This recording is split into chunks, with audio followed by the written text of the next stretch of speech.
4선에 도전하는 서울의 오세훈 시장은 후보 등록을 하자마자 TBS 교통방송을 향해 칼을 빼들었습니다. 오세훈 시장은 취임하고 곧바로 잘릴 줄 알았는데 그런 거 보면 오세훈 시장 참 좋은 분이에요. 그죠? 국민의힘에서 힘을 많이 쓴 것 같은데 힘이 부족했나 봅니다. 제가 여전히 있는 거 보니까.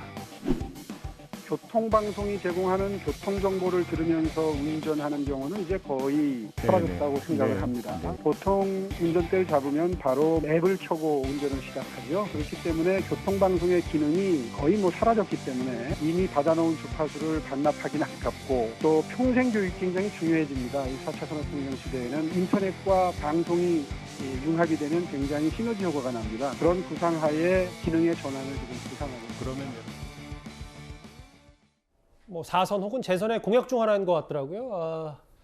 TBS 교통방송을 교육방송으로 전환할 것을 생각하고 있다.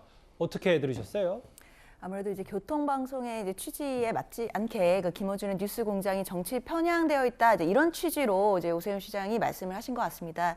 그런데요, 사실 문제 제기는 얼마든지 할 수 있을 것 같습니다. 그 정치 편향된 방송이 아니냐라는 제기는 할 수 있지만 사실 그 방법론에서 본다면 갑자기 교육방송으로 전환하는 구성을 하겠다라는 이제 취지의 말씀을 하시는 것인데 사실 이게 잘못되면은 좀 역풍이 불 수도 있을 것 같다는 생각이 드는 것이요. 사실 뉴스공장이 제가 알기로는 청취율 1위의 프로그램이라고 듣긴 했습니다. 물론 이제 정치 편향이나 이런 부분에 대해서 또 다른 의견을 가지신 분들도 계시지만 그렇다라고 해도 언론사의 방송이기 때문에 언론사 내부에서 스스로 자정하거나 뭔가 시정할 수 있는 방법을 먼저 간구해본 후에 그 다음에 교육방송이든 이런 말씀을 하시는 것이 맞는 것 같은데 바로 저렇게 교육방송으로 바꿔버리기 시키겠다라고 말씀하시면 또 이게 언론 탄압의 프레임이 걸릴 수 있기 때문에요. 조금 더 신중하게 접근하시는 게 어떨까라는 생각이 듭니다.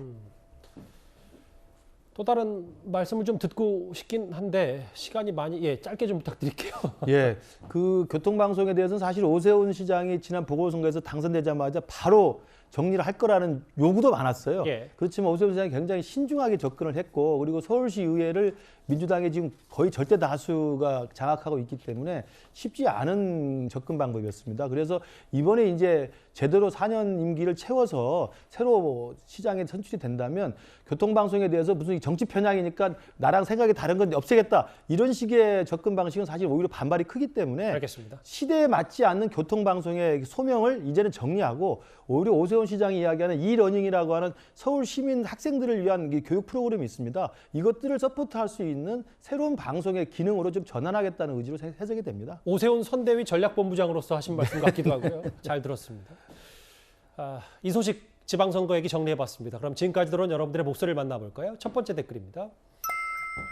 나도 그곳 주민이고 싶다. 서초동 자택 얘기 말씀하시는 것 같아요. 윤 대통령이요.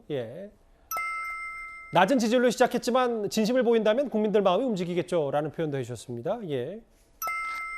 제명하면 뭐하나 배지를 달고 있는데 수사하라. 박완주 의원 말씀하신 것 같고요. 국민의힘과 민주당 둘 다 똑같다. 성비 문제 말씀하신 것 같나요? 마지막 보겠습니다.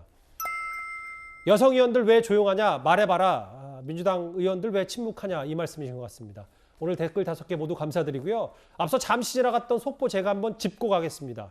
윤석열 대통령이 통일부 장관 권영세, 문체부 장관 박보균, 국토부 장관 원희룡 이렇게 3명을 임명했습니다. 다음 주제 오랜만에 북한 소식 하나 짚어보겠습니다.